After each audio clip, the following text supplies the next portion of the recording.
আসসালামু আলাইকুম। সবাইকে শুভেচ্ছা জানাচ্ছি। মাসুম মাহবুব দেখছেন ওপেন দ্য ইউটিউব চ্যানেল এবং মাসুম মাহবুব ফেসবুক পেজ। পৃথিবীর যে প্রান্ত থেকে যারা দেখছেন সবার জন্য শুভকামনা, ভালোবাসা। দর্শক, আন্তর্জাতিক বিশ্বের বেশ কিছু গুরুত্বপূর্ণ খবর আছে। ১ম যে খবরটি সেটি হলো ভারতের নরেন্দ্র মোদী সরকার তার ৩ টার্মের শাসন ব্যবস্থার, লম্বা শাসন ব্যবস্থার অনেক বড় একটা ধাক্কা খেলেন এবং সেই ধাক্কায় তাকে ছাত্রদের কাছে পরাজিত হতে হয়েছে। তিনি যে চ্যালেঞ্জ করেছিলেন যে তিনি তার কোনো মন্ত্রীকে সরাবেন না, এই আন্দোলনে কিচ্ছু হবে না। অবশেষে ছাত্রদের কাছে পতন হলো তার। ২ নম্বর গুরুত্বপূর্ণ খবর, এবার ইরানের $২০,০০০ ড্রোনের আঘাতে $২ বিলিয়ন মার্কিন ডলারের আকাশ প্রতিরক্ষা বা রাডার সিস্টেম ধ্বংস হয়ে গেল। পাশাপাশি সৌদি এবং ইয়েমেন একে অপরকে হামলা পাল্টা হামলা অব্যাহত রেখেছে। নতুন করে আরেকটা ফ্রন্টে যুদ্ধ লেগে যাচ্ছে বড় আকারে। দর্শক, পাশাপাশি ইরান এবং আমেরিকার মধ্যে নেপথ্যে যুদ্ধবিরতির আলোচনা আবার উঠে আসছে। আমেরিকার বিরুদ্ধে অভিযোগ, আবার আমেরিকা ইরানের বিরুদ্ধে অভিযোগ করছে। আসলে কে কাকে যুদ্ধবিরতির প্রস্তাব দিয়েছে সেই বিষয়ে জানাবো। এছাড়া আরো অনেকগুলো খবর থাকবে আজকের লাইভ সেশনে। প্রথমে আমি ভারতের প্রসঙ্গ দিয়ে শুরু করতে চাই। নরেন্দ্র মোদী তিনি বিজেপি বা হিন্দুত্ববাদী শাসন ব্যবস্থা প্রতিষ্ঠা করে ভারতের মধ্যে একটা লম্বা সময় ক্ষমতায় টিকে আছেন। আর তিনি ক্ষমতায় টিকে আছেন একটি সূত্র বা পন্থা অবলম্বন করে, সেটি হলো যেহেতু ভারতে হিন্দু বেশি, তাই হিন্দুত্ববাদ কায়েম করে। এই নরেন্দ্র মোদী বাংলাদেশে ইসলামী শক্তিকে বলে টেররিস্ট অথবা ধর্মান্ধ অথবা জঙ্গি অথবা মৌলবাদ। কিন্তু ভারতের যে বিজয়, এটা নরেন্দ্র মোদীর বিজয়, এটা হলো হিন্দুত্ববাদ, এটাও জঙ্গি, এটাও ধর্মান্ধতা, এটাও মৌলবাদ। মৌলবাদ শুধু ইসলামের ব্যাপারে নয়, যে কোনো ধর্মান্ধতাকে আমরা মৌলবাদ বলতে পারি। দেখেন, বাংলাদেশে ইসলামী শক্তিকে ঠান্ডা করার জন্য নরেন্দ্র মোদী তার সকল শক্তি ব্যয় করেছে হাসিনার আমলে, স্টিল এখনো করছে। বাংলাদেশের ইস্টাবলিশমেন্ট নরেন্দ্র মোদীর প্রেসক্রিপশনই চলে। কিন্তু এই নরেন্দ্র মোদী কিসের মাধ্যমে ক্ষমতা টিকে আছে? হিন্দুত্ববাদের মাধ্যমে। যে ভারতকে মুসলমানরা স্বাধীন করেছে, যাদের ব্রিটিশ আন্দোলনে সবচেয়ে বড় ভূমিকা ছিল মুসলমানদের। আজকে দেখেন, যে ছাত্র আন্দোলন বা ককরোচ পার্টির যে আন্দোলন, সে আন্দোলনে মুসলমানদের খুঁজে খুঁজে গ্রেফতার করা হচ্ছে। কোথায় কোথায় কোথায় মুসলমানরা পানি খাওয়াইছে, কোথায় মুসলমানরা রাতে কয়েল জ্বালিয়ে দিয়েছে, কোথায় মুসলমানরা খাবার দিয়েছে, কোথায় মুসলমানরা আন্দোলনে সার্বিক সহযোগিতা ছিল, তাদের এখন খুঁজে খুঁজে বের করছে নরেন্দ্র মোদী। তার মানে তার সকল জেদ হলো মুসলমানদের উপর। এটার মাধ্যমে তিনি রাজনীতিকে ভিন্ন দিকে নিতে চাচ্ছেন। তো নরেন্দ্র মোদী যে চ্যালেঞ্জ করেছিল ছাত্রদের দাবি তিনি মানবেন না, বা কোনো মন্ত্রীর পদত্যাগ হবে না বিজেপি শাসন ব্যবস্থায়, শেষ পর্যন্ত ধর্মেন্দ্র প্রধান পদত্যাগ করেছেন। অর্থাৎ ছাত্রদের সবচেয়ে বড় যে দাবিটি, সেটার বিজয় এসে গেছে। নরেন্দ্র মোদী সরকারের শিক্ষামন্ত্রী, কেন্দ্রীয় শিক্ষামন্ত্রী অবশেষে পদত্যাগ করেছেন। এখন ছাত্রদের সামনে আরো ৩ থেকে ৪টা দাবি রয়েছে। ১, তারা বলছেন যে কাউকে গ্রেফতার করা যাবে না, হিন্দু মুসলিম কাউকে কোনো কারণে গ্রেফতার করা যাবে না। যাদের বিরুদ্ধে ফৌজদারি মামলা হয়েছে, আন্দোলন কেন্দ্রিক সকল মামলা প্রত্যাহার করতে হবে। এবং তারপরের দাবি হলো যে শিক্ষা ব্যবস্থা নিয়ে আমাদের প্রশ্ন ছিল, সেই শিক্ষা ব্যবস্থার পুরো সিস্টেমকে পরিবর্তন করতে হবে। যারা এই নিট পরীক্ষায় প্রশ্নপত্র ফাঁসের কারণে সুইসাইড করেছে, তাদের পরিবারকে ক্ষতিপূরণ দিতে হবে। এরকম বাকি দাবিগুলো এখন চাঙা হচ্ছে। তার মানে আন্দোলন এখনই শেষ হয়ে যাচ্ছে না। নরেন্দ্র মোদী শেখ হাসিনার মতো ভুল করেননি, দ্রুত তিনি একটা সিদ্ধান্তে গেছেন। কিন্তু আরো অনেকগুলো দাবি আছে, সেই দাবির ক্ষেত্রে এই আন্দোলন নতুন করে আরো গতি পাবে বলে ভারতের ককরোচ পার্টিগুলো দাবি করছে। তাহলে আমরা যে বিষয়টি বুঝলাম, নরেন্দ্র মোদী তার পুরো শাসন ব্যবস্থা সবচেয়ে বড় ধাক্কাটি খেলো জেনজির কাছে, যেভাবে শেখ হাসিনা ধাক্কাটি খেয়েছে। দর্শক, এখানে একটি কথা আমাদের বলতেই হবে। বাংলাদেশে আমাদের নতুন সরকার ক্ষমতায় বসছে, তারেক রহমানের সরকার। আমরা সবসময় দেখছি তারেক রহমান সরকারের আশপাশে কিছু সাবেক, কি বলবো, বিএনপি না, তারা খুব ভালো ভালো জায়গা পাচ্ছে। আমরা দেখছি রাশেদকে রাজনৈতিক সচিব বা এরকম কি কি করা হচ্ছে, আরো অনেককে আনা হচ্ছে।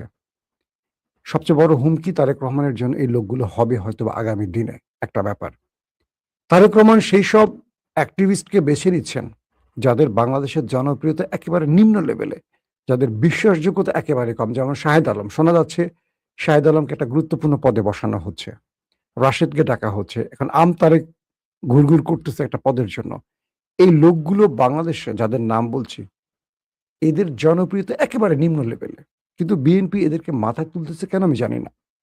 জিয়াউর রহমান যখন দল গঠন করেছিলেন, তার তো নতুন দল গঠন করেছিলেন, তিনি বাধ্য হয়ে দলে অনেক বিভিন্ন দল থেকে লোক আনতে হয়েছে। শেষ পরিণতি আমরা দেখলাম জিয়াউর রহমান জীবন দিয়ে সে দায় শোধ করতে হয়েছে। তারেক রহমানের জন্য তো একটা সুবর্ণ সুযোগ আছে, তার বাবার পর তার মা দীর্ঘ সময় বিএনপিকে একটা বড়, বাংলাদেশের সবচেয়ে বড় শক্তিতে রূপ দিয়েছে। তাহলে তাকে এইসব পচা জিনিসগুলোকে কেন দলে ফেরাতে হচ্ছে আমার জানা নেই। এবং আমি বিশ্বাস করি দিন শেষে এরা আবার জাম করবে, এরাই বিএনপির বিরুদ্ধে দাঁড়াবে এবং এরাই বিএনপির বিরুদ্ধ শক্তিকে ইন্ধন দেবে। একটা জিনিস মনে রাখবেন, বিশ্বাসঘাত হয় কারা? যারা অর্থের লোভে বা পদের লোভে নিজেকে বিক্রি করে। শাহেদ আলম বা রাশেদ বা এই বাকি যাদের নামগুলো আমি বলছি, এরা প্রত্যেকে কিন্তু টাকার লোভে এখানে আসছে। তো যে লোকটা টাকার লোভে এখানে আসছে, গণ অধিকার ছেড়ে বা একসময় তারেক রহমানের বিরুদ্ধে কথা বলা সাংবাদিক শাহেদ আলম যখন বিএনপির ঘরে ঢুকছে, বুঝতে হবে একে আমি টাকা দিলে আমার লোক হবে, টাকা দিলে লোক হবে, মোসাদ টাকা দিলে মোসাদের লোক হবে। অতএব একে কেনা খুব সহজ হবে। যাকে কেনা সহজ হবে সে কখনো বিএনপির সম্পদ হতে পারে না। একদম অনেস্টলি বললাম। তো নরেন্দ্র মোদী যেভাবে দেখেন পুরো বিষয়টাকে ট্যাকেল করার চেষ্টা করছেন, পারেন না। শেষ পর্যন্ত তাকে ছাত্রদের দাবি মানতে হইছে। বাংলাদেশের আমাদের যে সাম্প্রতিক নির্বাচনটা হলো, আমরা দেখলাম যে আমাদের গণভোটকে এখনো কার্যকরভাবে কোনো রাষ্ট্রীয়ভাবে স্বীকৃতি দিয়ে সেটার বাস্তবায়ন করা হচ্ছে না। বাংলাদেশে হাসিনা পতনের পর ছাত্রদের কাছে বিএনপির যে অপার সম্ভাবনা ছিল, সেটাকেও বিএনপি ধ্বংস করছে এই গণভোটের রায় কার্যকর বা বাস্তবায়নের না করার মাধ্যমে। যে কোনো সময় এই জেনজিরা মাঠে নামলে কি হতে পারে, ভারত থেকে আবারও নিতে হবে শিক্ষা বাংলাদেশকে। যারা বড় বড় কথা বলেন আমাদের স্বরাষ্ট্রমন্ত্রী সালাউদ্দিন বেটালাউদ্দিন, সবার আগে পালাবে। একটাকে খুঁজে পাবেন না, একটাকে খুঁজে পাবেন না বলছি আমি। হাসিনার আমলে কি বড় বড় কথা বলেছিল বড় বড় নেতারা, ডাকসাইটের নেতারা, কোথায় শামীম ওসমান, কোথায় আমাদের আনিসুল হক, কোথায় আমাদের হাসান মাহমুদ, কোথায় ইনুরা, বড় বড় কথা বলছেন, একটাকে খুঁজে পাওয়া গেল না, বাকিগুলো তো জেলে ঢুকে গেল। তারেক রহমানকে খুব হিসেব করে সিদ্ধান্ত নিতে হবে, নিজের বিশ্বস্ত লোকগুলোকে দূরে রেখে। তিনি যদি আশপাশ থেকে হাওলাত করে চালান এবং যাদের জনপ্রিয়তা একেবারে নিচে, নিম্ন লেভেলে, যাদেরকে মানুষ হিসেবে ধরে না, যাদের জনপ্রিয়তা নেই, তাদেরকে আপনি আশেপাশে রেখে আপনার জনপ্রিয়তা কেন ধ্বংস করছেন? এটা নিয়ে আমি আলাদা একটা এপিসোড করবো আরেকদিন। দর্শক, আসছি ২ নম্বর গুরুত্বপূর্ণ খবরে। মার্কিন যুক্তরাষ্ট্রের ভেতরে এখন তুলকালাম চলছে। ইতিমধ্যে কয়েকটি ঘাঁটি ছেড়ে পালাতে শুরু করে দিয়েছে আমাদের ট্রাম্প সেনারা। এটা খুবই চমৎকার একটি খবর আপনারা বলতে পারেন। মানে অনেকগুলো ঘাঁটি ইতিমধ্যে খালি হওয়ার পথে, আমেরিকার এই ঘাঁটিগুলোকে মোটামুটি ধ্বংস করে ফেলছে। বলা হচ্ছে ইরানের হামলার জেরে যে আল উদাইদ ঘাঁটিটি, মার্কিন যুক্তরাষ্ট্রের ঘাঁটি কাতারে আল উদেদ বিমান ঘাঁটি, সেখান থেকে সেনা প্রত্যাহার শুরু হয়ে গেছে বা সেনা প্রত্যাহার করা হচ্ছে। জর্দানের অবস্থা খারাপ। তো সবকিছু মিলে ইরানের হামলায় কি পরিমাণ ক্ষতি আমেরিকা স্বীকার না করলেও আমেরিকার কিন্তু খবর হয়ে গেছে। প্রকাশিত আকাশ থেকে, অর্থাৎ মঙ্গলবার কিছু তথ্য আসছে, স্যাটেলাইট তথ্যের ছবি ইরান প্রদর্শন করেছে। সেখানে দেখা গেছে সাম্প্রতিক দিনগুলোতে আল উদেদে মোতায়েন মার্কিন বিমান বাহিনীর বিমানের সংখ্যা উল্লেখযোগ্যভাবে কমে গেছে। এটা সবচেয়ে বড় মার্কিন যুক্তরাষ্ট্রের বিমান ঘাঁটি কাতারে, আল উদেদ। সেখান থেকে বিমান সরে গেছে অথবা অধিকাংশ ধ্বংস হয়ে গেছে এবং ঘাঁটিটি অবশেষে খালি হয়ে গেছে। এটা স্যাটেলাইট ইমেজে দেখানো হচ্ছে। এই প্রতিবেদন অনুসারে ঘাঁটিতে থাকা মার্কিন সামরিক বিমানের সংখ্যা প্রথমে 17টি থেকে কমিয়ে 3টি করা হয়েছিল, অর্থাৎ 17টি বিমান ছিল, এখন আছে মাত্র 3টি। এরপর দেখা গেছে সেই 3টিও আর সেখানে নেই, সম্পূর্ণ খালি হয়ে গেছে। তার মানে বিমান ঘাঁটিটি এখন পুরো খালি ইরানের মিসাইল ড্রোন হামলার কারণে। পশ্চিম এশিয়ার অন্যতম বৃহত্তম মার্কিন সামরিক স্থাপনা আল উদেদ বিমান ঘাঁটি গত 2 সপ্তাহ ধরে ইরানের চালানো হামলায় লক্ষ্যবস্তু হয়েছিল। এই অঞ্চলে ইরান ও যুক্তরাষ্ট্রের মধ্যে ক্রমবর্ধমান সামরিক উত্তেজনার মধ্যেই সেনা এবং বিমানগুলোকে সরিয়ে নেওয়া হয়েছে। এটা ইরানের একটা স্যাটেলাইট ইমেজ দিয়ে এই তথ্যটি প্রমাণ করেছে বা কনফার্ম তথ্যটিকে শেয়ার করেছে তাদের গণমাধ্যমে। দর্শক, ইম্পর্টেন্ট খবরটা একটু পরে দিচ্ছি, আর একটা ইম্পর্টেন্ট খবর আছে। ইয়েমেনের সশস্ত্র বাহিনীর মুখপাত্র ব্রিগেডিয়ার জেনারেল ইয়াহিয়া সারি তিনি বলছেন যে সৌদি আরবের তেল ট্যাঙ্কারের উপর ক্ষেপণাস্ত্র ড্রোন হামলার কথা তারা স্বীকার করেছে। তার মানে সৌদি আরবকেও মোটামুটি আর ছাড় দিচ্ছে না ইয়েমেন। অন্যদিকে সৌদি আরব ও হুতিদের পাল্টাপাল্টি হামলা এখনো চলছে। যুক্তরাষ্ট্র ও ইরানের মধ্যকার আঞ্চলিক যুদ্ধের সর্বশেষ উত্তেজনায় সৌদি আরব ইয়েমেনের হুতি নিয়ন্ত্রিত হুদাইদা শহরে হামলা চালিয়েছে। এটাকে সৌদি আরব চালিয়েছে ইয়েমেনের হুদাইদা শহরে, এবং ইয়েমেন পাল্টা আক্রমণ চালিয়েছে সৌদির ভেতরে। তার মানে দুই দেশের মধ্যে আবার যুদ্ধ শুরু হয়ে গেছে। রাষ্ট্রপতি ডোনাল্ড ট্রাম্প বলেছেন ওয়াশিংটন ও তেহরানের মধ্যে আলোচনা অব্যাহত রয়েছে। আমেরিকা এবং ইরানের মধ্যে আলোচনা অব্যাহত রয়েছে। কখন বলছেন? যখন ইরানের মার খেয়ে তাদের ঘাঁটিগুলো খালি হয়ে যাচ্ছে এবং তারা পালাতে শুরু করেছেন।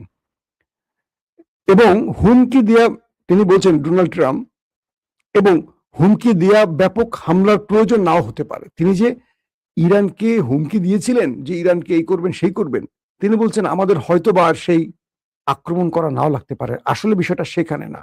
আসলে বিষয়টা হলো ট্রাম্প ইরানকে হুমকি দিয়েছিল আর ইরান সঙ্গে সঙ্গে হামলা বাড়িয়ে দিয়েছিল।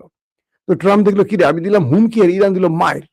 আমি তো মুখে হুমকি দিলাম আর ইরান তো মাইরে আমার মোটামুটি কয়েকশো সেনাকে ওপারে পাঠিয়ে দিল।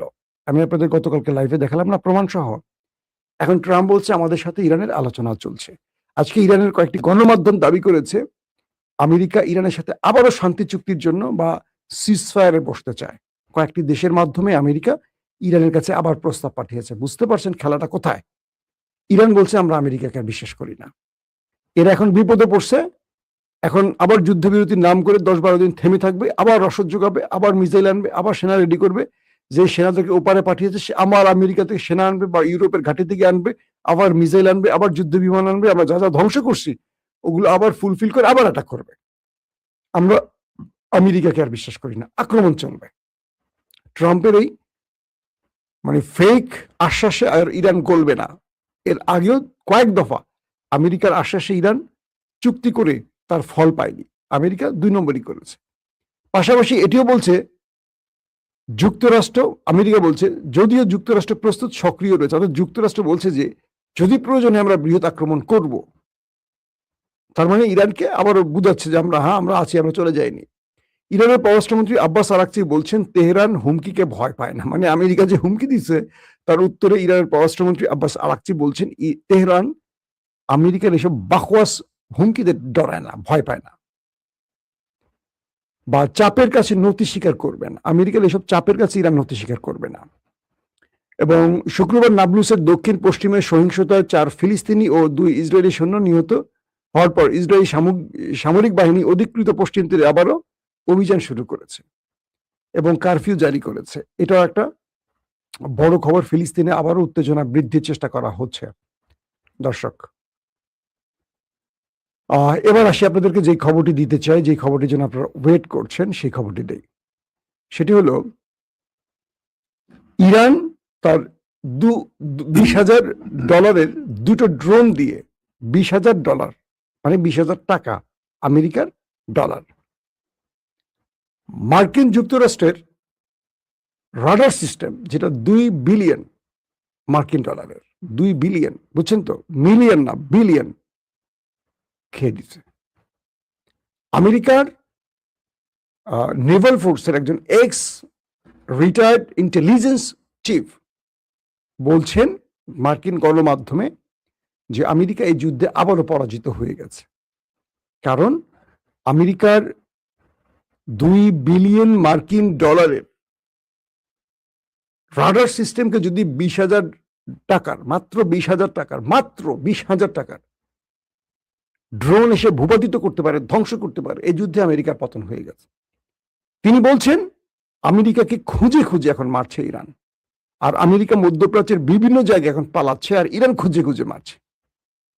আমি কালকে আপনাদের লাইভে বলছিলাম না, পেন্টাগনের প্রধান বা মার্কিন প্রতিরক্ষা মন্ত্রী পিট হেগসেট কি বলছে, যে আমরা অবাক হচ্ছি যে ইরান আমাদের সেনাদের অবস্থান খুঁজে খুঁজে বের করছে কেমনি, আমাদের কোথায় সেনাদের গোপনে আমরা সরিয়ে ফেলছি সেই তথ্য পাচ্ছে কোথায়, কোথায় সিআই বৈঠক করছে এই তথ্য পাচ্ছে কোথায়, কোথায় আমাদের মিসাইল স্টোরেজ ইরান পাচ্ছে কোথায়, সেখানে হিট করে করে সব ধ্বংস করছে।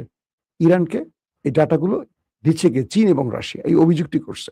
আবার ট্রাম্প একটু পরে বলছে আমরা বিশ্বাস করি এই দুটো দেশ ইরানকে সাহায্য করবে না, কারণ তারা আমাকে আশ্বাস দিয়েছে। ট্রাম্প কতটা অসহায় হয়ে পড়েছে।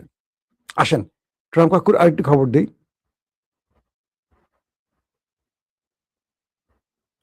ট্রাম্প বলছেন আমরা এই মুহূর্তে ইরানে বড় কোনো হামলার প্রস্তুতি নিচ্ছি না, কারণ ইরানের সাথে আমাদের আলোচনা চলছে। আশা করবো ইরান আমাদের সাথে গুরুত্বপূর্ণ আলোচনাটাকে মানে গুরুত্বের সাথে নেবে। মানে ইরানকে নিয়ে ট্রাম্পের টেনশনটা কি বুঝছেন, যে ইরানকে ট্রাম্প আর গুরুত্ব দিয়ে নিচ্ছে না, এটি তার হতাশার মূল কারণ। কারণ আমেরিকাকে বলে দিচ্ছে যে তুমি তো সকালে একটা বলো বিকালে একটা বলো। আমেরিকানরা বলছে এই যুদ্ধটা আমাদের না, এটা হলো ইসরায়েলের যুদ্ধ। কিন্তু এই যুদ্ধের জন্য আমেরিকা সেনা হারাচ্ছে, তাদের ঘাঁটি ধ্বংস হয়েছে, তাদের বিলিয়ন বিলিয়ন ডলারের অস্ত্র ধ্বংস করে দিয়েছে ইরান। দিন শেষে লাভ কার ইসরায়েলের, আমেরিকার কিচ্ছু লাভ নাই। এত সেনা যে চলে গেল, এতগুলো রাডার সিস্টেম, থার্ড সিস্টেম প্রতিরক্ষা, প্যাট্রিয়ট সিস্টেম, মূল্যবান মূল্যবান যুদ্ধ বিমান, ড্রোন এবং ঘাঁটিগুলোকে ইরান একদম মানে সারখার করে ফেলছে মিসাইল ড্রোন দিয়ে। এটার বিনিময়ে আমেরিকা কি পাবে? কিচ্ছু না। অথচ এই আমেরিকা আবার ইসরায়েলের সাথে সৌদি আরবের লেনদেন মানে সম্পর্ক অ্যাব্রাহাম অ্যাকর্ডে সংযুক্ত করতে সৌদির উপর চাপ তৈরি করছে। শুধু সৌদি না, মালয়েশিয়ার উপর চাপ তৈরি করেছে, পাকিস্তানের উপর চাপ তৈরি করছে। শোনা যাচ্ছে বাংলাদেশের কাছেও লেটার আসতেছে যে আব্রাহাম অ্যাকর্ডে ইসরায়েলকে সবাই স্বীকৃতি দাও। ট্রাম্প ইসরায়েলের জন্য আর কি করবে? নিজের সামনেও দিছে, পিছিয়েও দিছে, তারপর আর কিছু নাই বাকি। এখন দিবে মুখ দিয়ে। দর্শক, বিদায় নিচ্ছে আজকের মতো। ইনশাআল্লাহ আগামীকাল আবার দেখা হবে। আজকে সকাল থেকে কোনো সংবাদ দেয়নি, আপনাদের প্রচুর কমেন্ট পেয়েছি। তবে ইয়েমেন এবং সৌদি আরবের মধ্যে যুদ্ধটা খুব দ্রুত থামানো উচিত, নতুবা ইরান বিমান ভর্তি করে তাদের এক্সপার্ট এবং সামরিক অস্ত্র ইয়েমেনে পাঠাইছে ইরান। কারণ ইয়েমেন এবং ইরান একেবারে সৌদি আরবের মধ্যে একটা বড় যুদ্ধ শুরু হচ্ছে দীর্ঘ যুদ্ধবিরতির পর। এবং ইরানের যে যুদ্ধ বিমানটি ঢুকছে সেখানে মিসাইল ডিজাইল নিয়ে ঢুকে গেছে। এবং ইরানের সামরিক এক্সপার্ট যারা আমেরিকাকে যুদ্ধে পরাজিত করে এখন পর্যন্ত ইরানের বিজয় ধরে রেখেছে, সেই এক্সপার্টদের একটা গ্রুপ ইয়েমেনে গেছে সৌদিকে ধোলাই দেওয়ার জন্য। সৌদিকে উচিত নিরপেক্ষ অবস্থানে থাকা। যদি সৌদিরা না করে, আমেরিকা তো ঘাঁটি ছেড়ে পালাচ্ছে, সৌদিকে কিন্তু ল্যাংটা করে ফেলবে ইরান, একদম কনফার্ম। ইতিমধ্যে কাতার, কুয়েত, জর্দান, বাহরাইন কিচ্ছু রাখে না, এদের মার্কিন ঘাঁটিগুলোকে সব ছাপা করছে। আমেরিকা আত্মগোপনে আছে। আমেরিকার তাদেরকে সাহায্য করতে গিয়ে উল্টো তাদের সাহায্য লুকিয়ে আছে বিভিন্ন বাংকারে। সৌদি আরব যদি এখান থেকে কিছু শিক্ষা না নেয়, তো ওদের বড় ভাইকে বা বড় বাবাকে পিটে সোজা করছে, এখন ছোট সৎ পোলাপান যদি লাফালাফি করে কি ঘটবে আল্লাহ ভালো জানে। তাই বললাম সৌদি আরবকে এখানে খুব নিরপেক্ষ অবস্থানে থাকতে হবে। দর্শক, বিদায় নিচ্ছি আজকের মতো। প্রত্যেকে ভালো থাকবেন। আল্লাহ হাফিজ।